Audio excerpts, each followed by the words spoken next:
Today's guest has a unique perspective on money and personal finances. She holds a master's degree in accounting and finance and has been practicing tax accounting for over 10 years. She owns a firm, the Gold Standard Accounting and Tax Incorporated in California. It's a pleasure to be speaking with you today. Damari, welcome to the show. How are you doing? Good. Thanks for having me. Thanks for inviting me. Thank you so much for joining me today on this episode of Mirror Talk. I would love to learn from your life journey as a first-generation American who grew up in the projects in East London. Can you share this story with me? Yes, definitely. So my parents immigrated to the U.S. from El Salvador, which is in Central America. And at the time, my mom had my sister, which she was probably about 4 or 5 years old. And on her journey here she spent some time in Mexico and then eventually ended up here in the U.S. She had me. So out of our whole family, I am the first American. And that's talking about everyone in my family. So, so it's a pretty interesting title, I guess, to hold or to be able to say that, because I think maybe for some people, you might not see it as like, oh, a big deal, right? But Yes. when you're thinking about the bigger scheme of things, it definitely is, because it changed basically the trajectory of our life. I grew up in East Los Angeles, which out here in California, East Los Angeles is basically like the ghetto, the projects. It's where poor people live, and a lot of apartment buildings. And so that was also another interesting and obstacle to overcome, because I grew up in a poor neighborhood. I grew up where there was a lot of gangs. I grew up where there was a lot of violence. And at some point we were able to move from there. But it was a long time before. I was probably maybe about 12 or 13 before we actually moved out of the neighborhood. Wow. And for us, it was like survival, right? Money is survival. And I think that for anyone that's in a similar situation where you are maybe a first generation anything, and you grow up in an area that's not that great, that, if you grow up poor, then you have to overcome a lot of things on top of overcoming our mindset with money. Yes. And our belief with money. Because what we learned is that to us, money is survival, really. There's no creating wealth. We don't have that opportunity. It's more so, do I have enough to survive for a meal? Do we have enough to survive for clothing? Do we have enough to survive for, anything?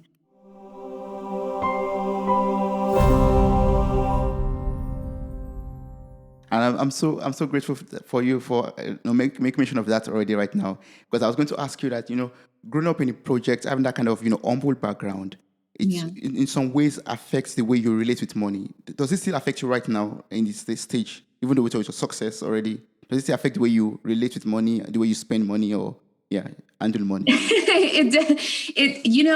It's identifying. I'm very much aware of myself now, and it took me many years to get to this place. It doesn't affect me the way it used to, but it definitely comes up once in a while. There are certain triggers, or there are certain things that make me feel a certain way sometimes, that I have to remind myself that I've come a long way, and that's not necessarily, I'm not little Damari anymore. I'm not 8-year-old Damari. So I have to remind myself that, hey, all of the things that I wanted, I was able to create with the money I had. And that's another important aspect of your money mindset. And when you're growing up this way, or when you grow up poor or with a low quality money mindset, is that you're not that child anymore. You're not that person anymore. You have the ability and the possibilities to create the life that you want. So, for example, growing up, for me, it's been more so like not having enough. Like, when is enough enough? Or when am I ever going to feel like enough is enough? And as I was growing up in my 20s and 30s, I was able to have jobs. But for most of my adult life, I worked 2 jobs because of feeling like, is enough enough? Like, I'm not going to have enough, right? True. Yes. But even when I did that, I wasn't all the way feeling secure about my situation. It's almost like I worked a lot to spend more. In the US, we have a problem where a lot of us can get into debt really easily. Debt is easy. Like, credit cards are very easily accessible. So we get ourselves into a lot of debt, and then it's so hard to get out of it. So we create this cycle for ourselves that it's like, when do we feel secure? Because now we're in debt. Now we're working 2 jobs. Now we feel like we can't pay our bills. And so at some point I had to come to the realization that I have enough. I have what I need. And I think it's really important for people to understand that wealth isn't something that you only get if you make 6 figures.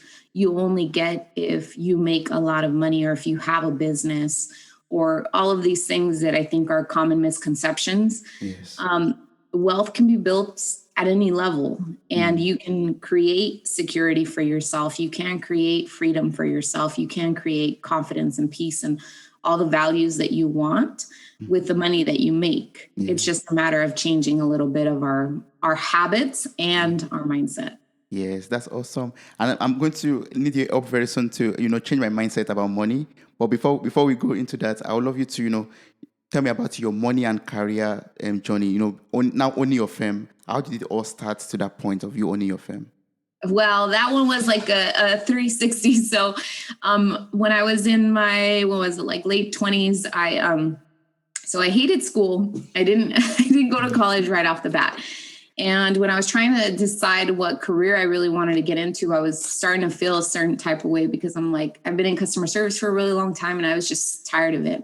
And so finally, accounting seemed appealing, because I was like, how can I do something that doesn't necessarily work directly with people in a way, like not in a customer service way. Yeah. So then I pursued that. And in looking for work at the time, this was back in 2006, I was able to find jobs, but it was all very entry level. And then when we had that massive market crash here in the US in 2008, 2009, I was getting passed up by jobs left and right because I didn't have a degree.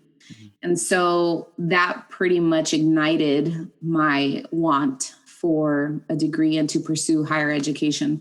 And so I did. And I mean, it was a 10-year journey. Don't think that to get to my master's degree, that took a really long time, but I did it. And so then that year, actually, when there wasn't that many jobs available, I was able to intern with someone for taxes, and I really enjoyed it. I'm a natural problem solver. So it's like, it comes very natural to me. And within this industry, it changes so much that it's never like one thing all the time. So there's always that, change. And throughout my career, as I was working with different people, I realized that I had a vision for myself that wasn't necessarily fitting anyone else's vision, which there's nothing wrong with that. It's just that it was very difficult for me to remain in any position or with a certain company, because I wanted to see a certain thing happen. Right. And so I had this dream inside of me, or this vision for myself, that early on, that I always wanted a tax office. And trust me, I tried a lot of different ways. I tried starting one, I tried partnering, I tried buying, and it just wouldn't work out. And finally, in 2020, when all of this stuff happened, I really just came full circle with you know what, I just need to rip the Band-Aid, because at the time I was working for another firm. And I had built my business on the side. Don't get me wrong. I had been building my business for years. And then I finally was just like, I just need to rip the Band-Aid and go for it. Right. Because the sense of the scariness is the sense of security, is the sense that, oh, I have a job, I'm getting a paycheck. Yes. But when you're ready to take that jump, you really know internally, it's a scary process. But when you do it, you also cause yourself to, it's almost like you're challenging yourself to say, hey, failure is not an option here. So either get it done or get it done, right? So that's really, I think, what it came down to for me, that I was like, I've been doing this for over 10 years. I've been in the accounting industry. I know what I'm doing. Like, what is really stopping me from all of this? And it's really that. It was that, like, okay, now the responsibility is 100% on me to make this happen. I did it. Yes, yeah. And that's awesome. As in, you had it as a dream in your mind and you made it happen. You accomplished your goal. And I find it very inspiring that you are very passionate about, helping people with their finance, especially, small business owners. So can you tell me, who are your target clients? Is it for everybody that you are working for, or do you have some particular people you want to work with or work for? For me, right now, the target client is a lot of the online industry, people like yourself that are in a space that's completely different, not traditional way of making money. And I find that very interesting. And also for younger generations, I think that they need a lot of guidance, because at least here in the US, we don't get taught a lot of like financial things like taxation. We don't really get taught how to handle all of these things, especially if you decide to become an entrepreneur, if you decide to become a business owner. And so for me, it's all a matter of teaching the foundation and the fundamentals so that you have an understanding, a base understanding, and then you can build upon that. And so that's why I like the online space and people that are making money in the online space, because I find that they're great at doing what they do, like most business owners. Yeah. But when it comes to money and taxes and accounting and all that stuff, they're like, oh my gosh, I don't want to talk about it. I don't want to hear about it. Like, this is way over my head. Yeah. So I really do my best to simplify, to make it easy and to make it digestible so that it doesn't feel overwhelming, and so that it can actually feel like, okay, I can understand this. I can do this. Yes. So for anyone who's interested, I'll place the link to your website and your blog in the show notes for this episode, so they could read more about your firm and know what exactly you do and how you could help them, or what services you can render to help them with their finances. So, thank you. So earlier you were talking about, mindset, and I am really, looking forward to you educating me on this. So how can I develop the right money and financial mindset that leads to financial freedom? So with mindset, it's a process. Okay. So we have to understand that mindset isn't something that all of a sudden one time you're going to get all of like, oh, I'm so enlightened. Not at all. It's always a process. Being aware of yourself is probably the first step in understanding your money mindset. Oftentimes what I ask people to do this exercise is think of your first financial experience when you were a kid. So think back when you were a child, and there had to have been a time, a situation, something. You either wanted something, or you saw your parents fighting, or you saw your mom or dad stressed out about money. So all of us can really go back to a time in our life when we were like, I remember these feelings. I remember what it made me feel like, what I thought about. And then fast forward to yourself now and ask yourself, are you practicing those same beliefs? Mm-hmm. So is there something that takes you back? Like one time I was talking to another friend, we were doing an interview like this, and she said, when I run out of paper towels, or somehow like when I run out of something, I feel like I'm back in this space of like not having something. Yeah.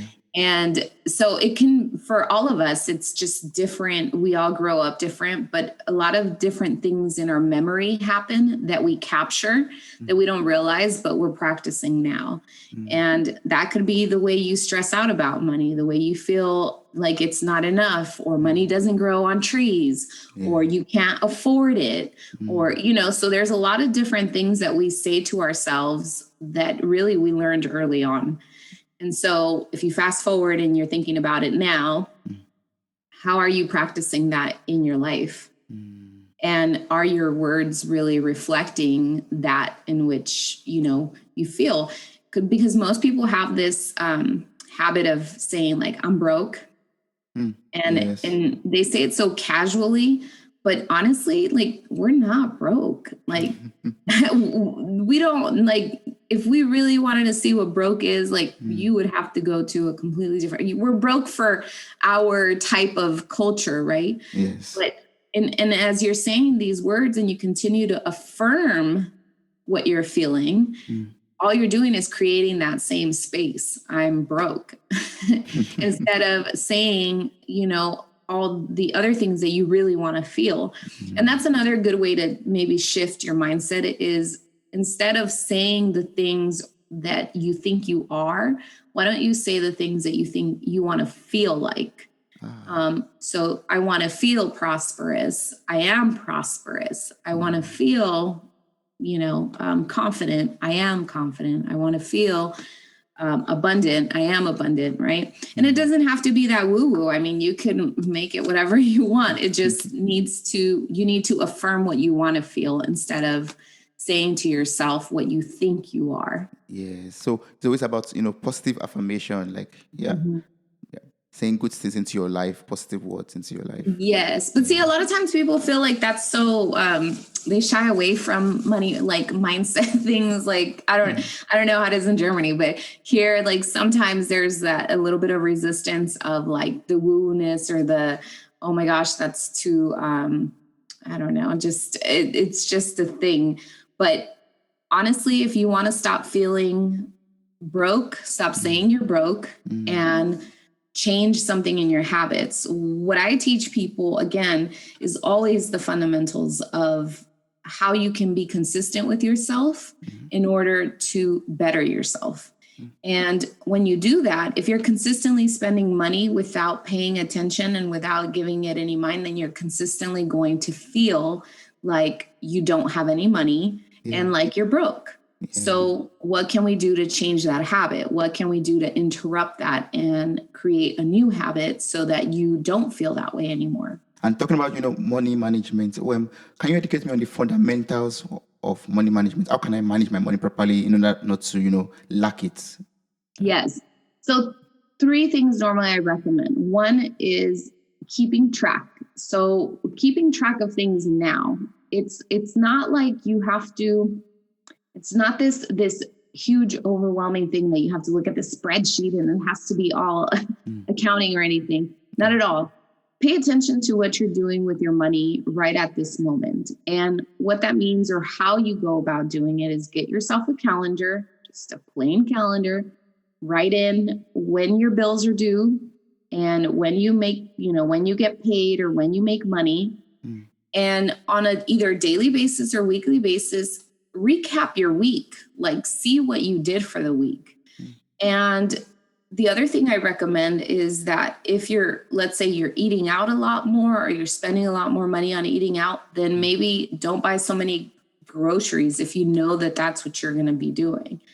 Or if you want to change and not buy so much or not eat out so much, then buy more groceries and really make an effort to stop eating out so much.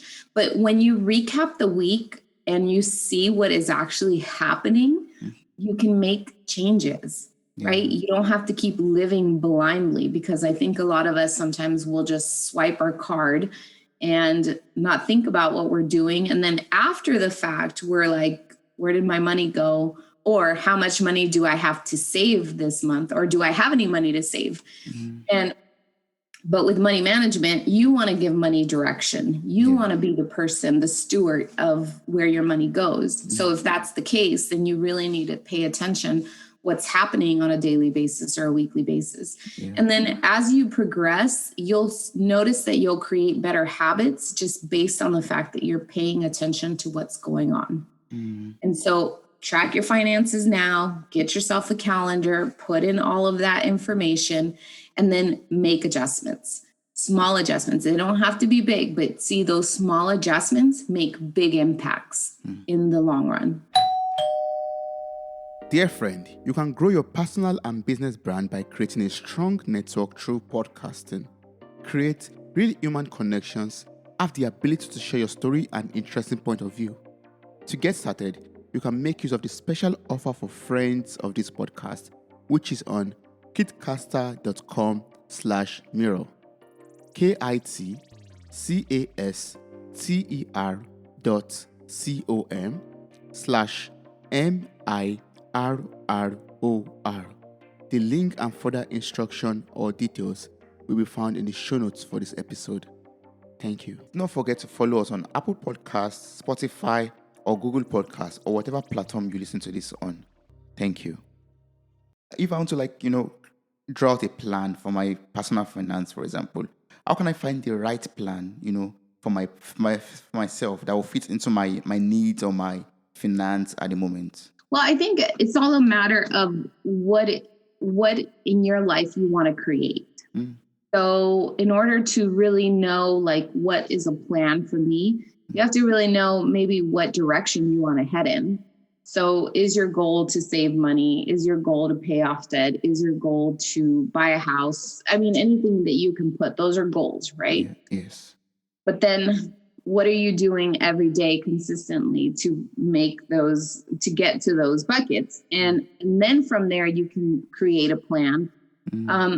Creating a plan, though, I personally believe it's all an individual thing. It's really because what I tell people or what I teach is that in values like freedom, security, we all seek those things. We all seek freedom. We all seek security. We all seek confidence when it comes to money. Yes. Now, what that looks like for you is going to be different than what it looks like for me. And when it looks like for me, it's going to be different than what it looks like for anybody else. Yeah. So setting out that plan is really an individual thing. Now, are there certain financial type buckets that you should hit?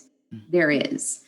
How you get to them, that really depends on where you are in life and your approach to wanting to get to them, like saving money. I teach on saving money as number one priority is make sure that you have enough money saved, because when you're first starting out, debt shouldn't rule you. Debt isn't like your whole life, and that's all you should focus on. Yeah. So save money.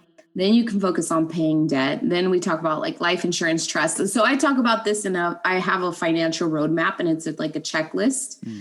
But I do believe that everything is more personal and your own self, really being realistic with yourself and what are your goals financially. Yeah. And what are you doing on a daily basis that's consistent with getting you closer to those goals? For listeners out there who just want to get a very quick, tip on how to save money, they're saying, I have this X amount of money that is coming into my account, X amount of money, but I want to ensure that I save at least a little bit of it. How can you advise me to do it? What do you advise me to do? I do, if you guys are able to do, I call it the $10 a day. So you transfer $10 a day into your savings account. If you could do more, then do it. But $10 a day, if you start off with $10 a day, most of us, when we eat out, we spend that much. So if you can transfer $10 a day into a savings account that you're not going to see, that you're not going to touch, in 30 days, you'll have $300. True. And I don't give big numbers, because here's the thing, that people get overwhelmed with big numbers. They don't know how to chunk it down. Literally, and then in a year's time, you'll have 3,650, or how many days is it? 368, 3,600. Yeah. So you see small increments. So if you save $10 a day, then at the end of the year, you can have that much. True. The same goes back to how can you spend $10,000 in a year? $27 a day is how you spend $10,000 in a year. So if you can manage to save $27 every day, if you did it in small increments every day in an account that you don't see or that you can't touch or easily accessible, you'll have $10,000 within a year. That's true. So yeah, it comes down to those small changes and small adjustments. That's why it's important to track it often and to track it on a daily basis and to know where you stand financially where you are right now. But sometimes, I feel like there are a lot of options when it comes to saving plans or financial plans, and it could be very confusing sometimes, honestly. So how can we gain, clarity or be confident that we are choosing the right financial plan for us, or we're making the right decision financially? Well, I'm glad that you asked me that, because with being a confident money woman, even though it says woman, men can apply this as well. The 3 components that I teach is, what is your desired outcome? Like, what do you really want to see happen? And be truthful with yourself. What do you really want? It's you just have to be honest about what you really want. Yeah. Then, are you being consistent with getting yourself closer to that goal? So a lot of times is we have what we want here, our actions are over here, and we all live in this like limbo. And instead of our daily actions, instead of that inching us closer to this, it pulls us further apart, because we don't have something that we stay consistent with. Like you said, there's many options out there. There is, and that can feel very confusing. But are you doing any action? Are you taking any sort of steps to get you closer to what you really want? And then the last part is determination, because we can't achieve our goals and we can't achieve what we want to see happen if we're not determined to see it. A lot of times we get caught up in the day-to-day, and again, making those small adjustments, because on a daily basis, we think, oh, it's just $10. Oh, it's just $20. But again, remember, those small things add up to bigger things. And then later you won't get closer to what you really wanted. True. So, if you want to buy yourself a house, or if you want to move to a different city, move to a different state, or have money saved, are you doing something daily that is getting you closer to the money you want to have saved? And that's the question we all have to ask ourselves. Am I doing something that gets me closer to the goal that I want, the financial goal that I have? So for my immediate future, for example, if I want to have a saving plans, it has to be the little amount of money I'm saving every day towards that. Yeah. It's, if you do it on a daily basis, then those habits that you're creating right there, easier over time. Versus, I bet you anything if I tell you, Toby, you have to save $10,000. Wow, how should I start with $10,000? Exactly. Right? You're gonna be like, what? Yeah. How am I gonna save $10,000? But what if I said, Toby, you just need to save $27 a day? I'll say easy. You make an effort. Can Yes. you make an effort to save $27 a day? Yes, I can. And then, but can you do it every day? Can you stay consistent in doing it every day? Yes, I could. I can do that. See? I can do that. Yes, that's true.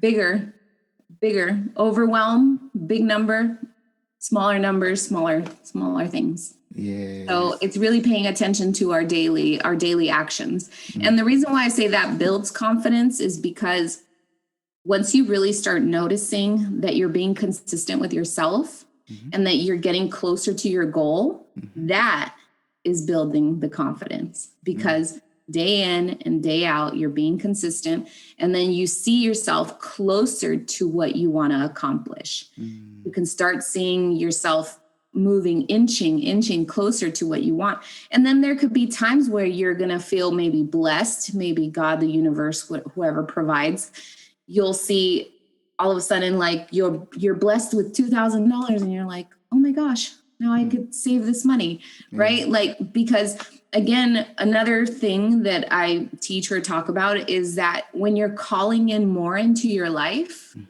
what are you doing to open that door to bring in more? Are you being responsible with what you're calling into your life? You can't just expect to call in more and not take care of it, right? Because that's what we teach kids.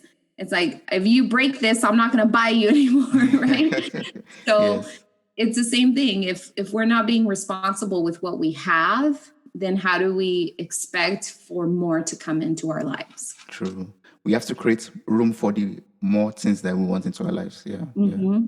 And be responsible with what we have and caring with what we have. Yes. Are there like some tips or some practices for prosperity that you could still maybe, advise me on or give to me so that I could be much more prosperous than I am now, right now. I think more than anything is just becoming aware and gratitude. I say gratitude is a universal currency. If you find yourself complaining a lot about money, or you find yourself being like begrudgingly paying things, like if you get a bill and you have the money, but you're like, I have another bill, and all this is like me paying bills or whatever, like anything that makes you feel in a negative way about money or about what you're paying.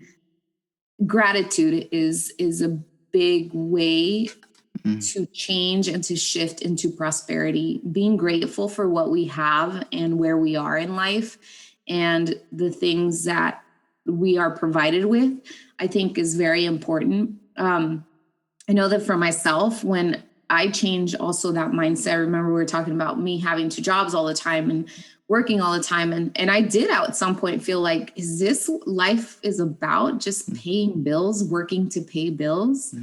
Right? Because my feeling was like, I got myself into all this debt. Now all I have is to pay bills and bills and bills. So being grateful, number one, to be able to pay a bill. Like, guys, if you have a home, if you have an iPhone, like seriously, stop complaining. But if you have a home, if you have a bill, or if you hire someone or pay someone for a service, bless them, bless what you're giving, and ask God in the universe to return it twofold. Like you're providing something, you're giving money to something, you're paying your bill.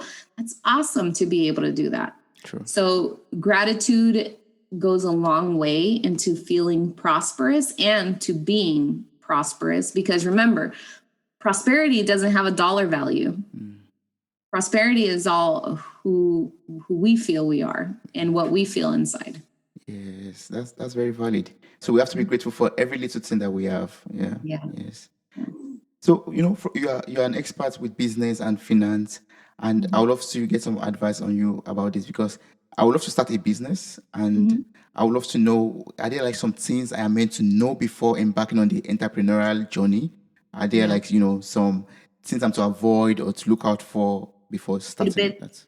Yeah, definitely. When you're first starting a business, one thing I often recommend is to separate or to keep receipts or to keep some sort of ledger as to how much you're spending in your business.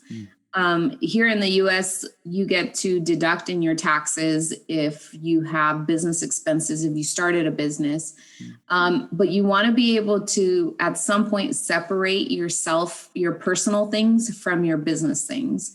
That way you cover your basis as far as like, what am I showing that I invested into my business? And so on. And so you really want to be mindful about the separation of your business and personal, and keeping good records. And the reason why you want to keep good records, again, because financially you want to see how much you've invested in yourself or how much you've invested in this business, right? Sure. Yes. And did something make sense for you, or if it didn't make sense for you. And then also, are you making money? So at some point, just like I talked about habits in your personal space, you as the business owner carry your habits into your business. So create the better habits now so that when you open your business, when you have your business, you're not doing the same things that you're doing on your personal side, because you're going to feel the same way. And so separating is a good tip. Also, keeping track of how much you spend, keeping track of your finances when it comes to the business, to see is it making sense for you to continue, or what you're investing in, and so on. And then probably lastly is, I'm not quite sure, well, here you can get yourself like a business license and things like that, something that makes you a little bit more legitimate, or that makes you feel a little bit more legitimate. That's also a good idea, to try to separate, or to really create that separation between you and a business. Yes. Okay. So, but are there like some, business strategies that could help me, kickstart the business quicker or faster, or to, make it, be on its feet faster? That was a hard one because it's not like there's not really anything that's just going to make it be faster. You have to decide on what is your business, what do you want to do, how are you going to like help people, right? So it's just doing it. I mean, you have to start practicing, and eventually the other things will fall in line. You'll get to a point where you're like, okay, I'm already going, or I'm making money, or I'm spending, I'm investing. And then you just go and that's how you get started. And then you go. A lot of times messy beginnings are normal. So I think that's something that most people have to understand, that when you're first starting a business, it's not going to look perfect. It's not going to look a certain way because it's going to look different for everyone.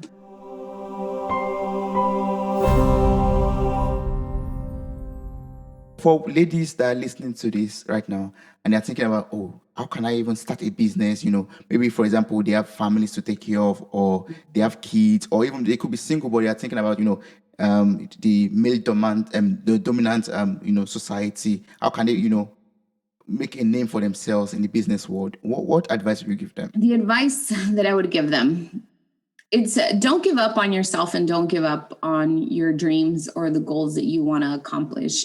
Guys, it took me over 10 years to get to where I am. And it's determination. Again, that consistency, determination to see what I wanted to see happen. And I had 2 jobs. I was still going to school while I was pregnant. I have 2 kids. So I literally graduated with my bachelor's when I was pregnant with my daughter. And then when I was in 2000, I was finishing up in 2016, my master's degree, I was going through a divorce. So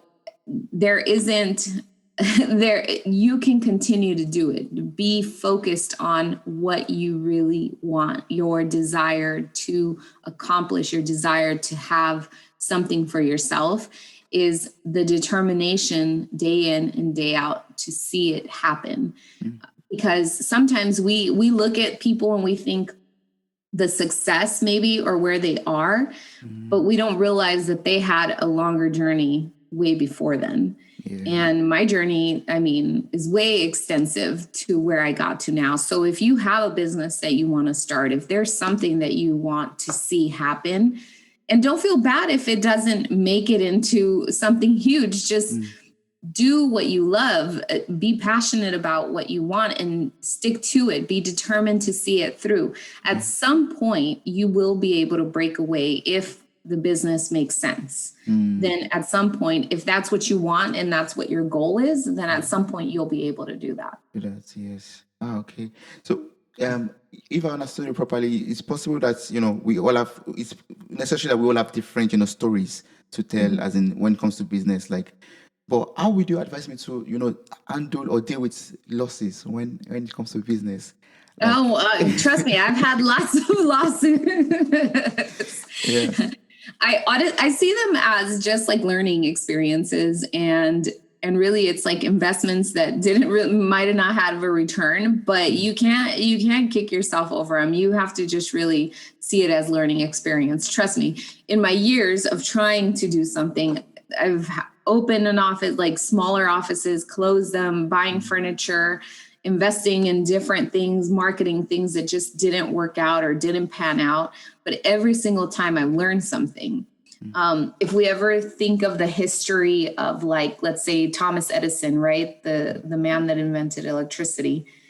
If you ever listen to his story, and it's so relevant even to now, you don't know how many times he tried and it didn't work and how much money, think about how much money he probably invested in trying to make it happen. And trust me, guys, if there's any entrepreneur or anyone you look up to, any business owner that you look up to, if you look at their history, chances are they probably invested and lost their off in a lot of ways but they didn't give up. They just continued and rechanged it, right? Like if something's not working, you don't give up on the goal and you just rechange your strategy.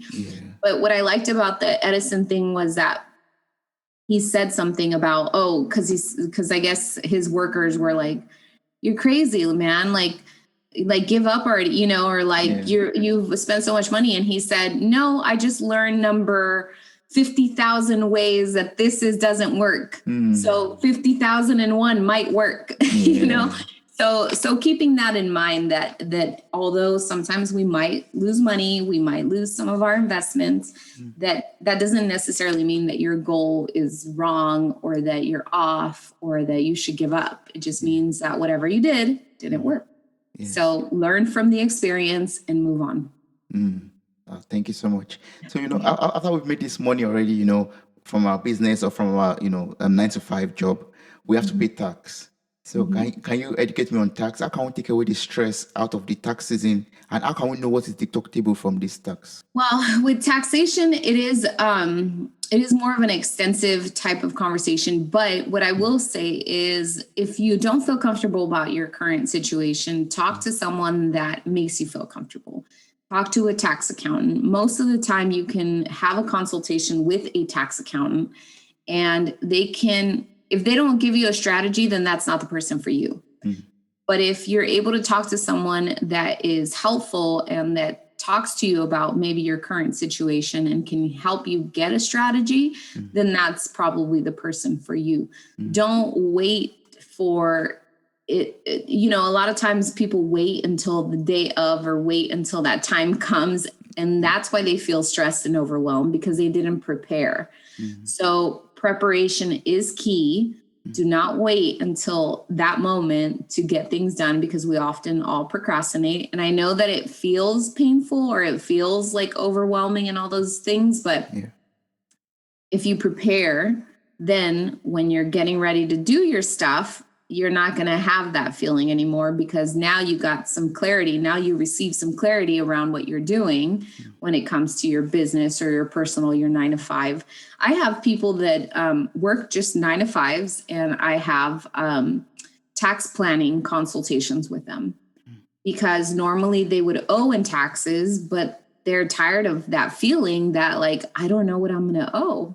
They were tired of it, right? Yeah. So once you feel that way, if you're tired of feeling that way, feeling scared, of feeling like I don't want to have this huge tax bill, planning ahead of time. Don't wait till the last minute to do it. Plan ahead of time. Yes, that's the key word. Keep on planning. In even other areas of life, plan.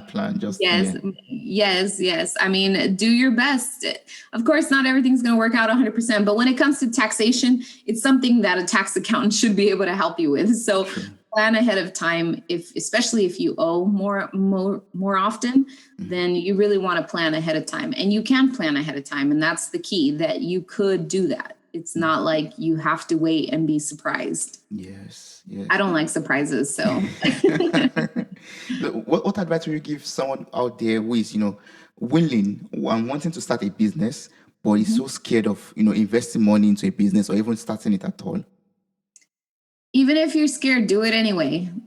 Afraid, do it anyway. I mean, we all don't. Again, every entrepreneur, anyone that you look up to, did it anyway. Scared, afraid, maybe not with all the money, they did it anyway. Just because you will always wonder what could have been if you don't do it. True. Or live with that sort of regret, or live with that, like, oh, I could have, or I wish I would have. Just do it. I mean, what the risk is, and then if you need to go further, is what is the worst that can happen? I lose my money. Yes. Okay, what then? Nothing. Like, what happens after that, right? Yes. I mean, unless you're left out in the street or something like super worst case scenario, I mean, you really have to break it down to what's the worst that can happen.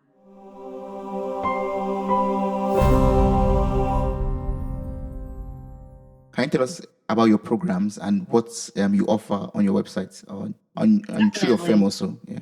Yeah. So in damarigold.com, you can find, I have right now actually a course called Entrepreneurship 101.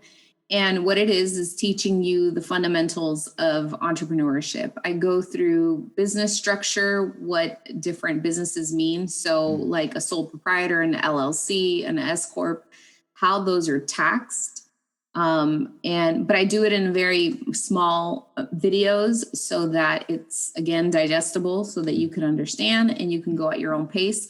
I talk about forms, like common forms that entrepreneurs need to know about, and be familiar with. And then also business expenses, what's tax deductible. So yes, if you're interested in learning about business structure and the type of business that you possibly could need, Entrepreneurship 101. Again, like the things you were asking me, what are good habits to take into practice? Yes. I go through all of those things in this course. And then also I have the financial roadmap. So that's another great way. I have different life scenarios. So if you're single with no kids, no assets, then you can purchase one. And it's just a checklist. It's just letting you know, like, what I believe you should go through in the checklist. And it's a good way to give you that extra confidence, like, oh, okay, like I'm doing the right, like, path. I'm going down the right path. Yes, yes. That's awesome. So I'm going to place all the link in the show notes for this episode, and I'll encourage everyone to click on them, copy them, and get across to Damari, and also, work with get the roadmap. It could be very helpful for one's finance and one's money, management. Yes. So I really appreciate everything I've been able to learn from you today. Thank you so much. I've learned about planning, the importance of planning, and positive affirmation. You've made me, reassured me of why it's so important to always speak positive things into our lives, and Yeah. also all the money mindset and everything that I've been able to learn from you today. Thank you. I really appreciate it. Thank you. Wow, you made it to the very end of this episode. Thank you so much for listening. I'm grateful for your time, your love, and your contributions. Subscribe, like, review, and share this podcast. God bless you. Bye.